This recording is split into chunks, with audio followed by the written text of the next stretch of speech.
তো চলো গাইজ এটাও টেস্ট করে দেখা যাক কেমন লাগে।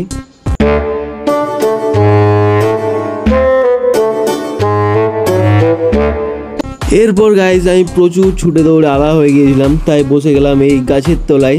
তারপর রেস্ট নিয়ে চাঙ্গা হয়ে যাওয়ার পর চলে এলাম এই আম বাগানে। যদিও আম ধরেনি কিন্তু প্রচুর আম গাছ ছিল গাইজ। তারপর আমরা বেরিয়ে গেলাম আস্তে আস্তে এই পার্ক থেকে, চলে গেলাম গাইজ বাড়ির দিকে। আর রাস্তায় যেতে দেখলাম গাইজ এই ট্রেনটি যাচ্ছে, তো দেখতেও খুব ভালো লাগছিল, তাই ভিডিওটা করে নিলাম।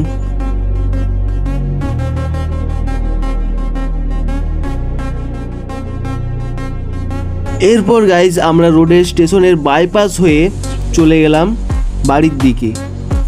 আর রাস্তাটা আমাদের কিছুটা এরকম ছিল গাইজ, তাই এদিক দিয়েই পেরাতে হলো আমাদেরকে। যা হোক করে পেরোনোর পর গাইজ আমরা গর্বেতা ঢুকে দেখলাম এইখানে আমাদের রাইডার সুরজ দা হুইলি প্র্যাকটিস করছে।